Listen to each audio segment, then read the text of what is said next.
In today's video, I am going to teach you how to give different user permissions in Zoho CRM. Permissions are one of the most important parts of keeping your CRM secure and organized. When different people need access to different parts of the system, you can control that access using Zoho CRM roles and profiles. By the end of this walkthrough, you will know exactly how to open a user, edit their permission settings, and save your changes. To begin, you will open Zoho CRM and look for the Settings area. In the interface, you can find the settings icon as a small gear symbol, usually located near the top of the screen. Click that gear icon to enter the settings menu. Taking this step first matters because permissions controls are located within the main administrative options. After you click the settings gear, you will see a list of options related to configuration and administration. Next, click Users. This takes you to the area where you can manage individual accounts within your Zoho CRM workspace. Since you want to adjust permissions for a specific person, the Users section is the correct place to start. Once you are in the Users area, you will see a list of users.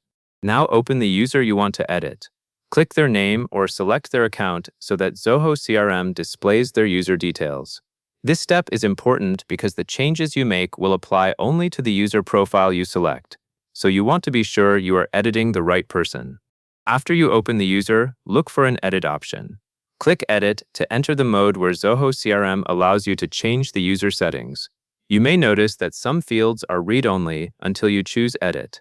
Switching to Edit mode ensures you can update the correct permissions-related options without accidentally changing anything before you are ready. Now that you are in Edit mode, you will see options for the user's profile and possibly their role. The profile and role determine what the user can access and what actions they can perform. Change the profile and/or role based on the level of access you want that user to have.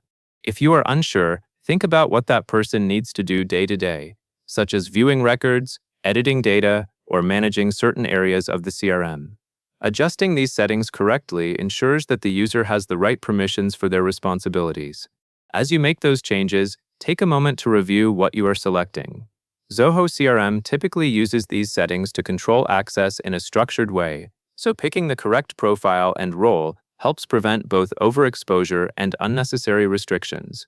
Once you are satisfied with the new profile and/or role, you will be ready to finalize the update. To finish, click Save. Saving is the step that confirms your changes and applies the new permissions to the user. Without saving, Zoho CRM would keep the previous settings. After you click Save, you may see the page refresh or display updated information, which is your confirmation that the update was successful. And that covers everything you need to know. That is all there is to it.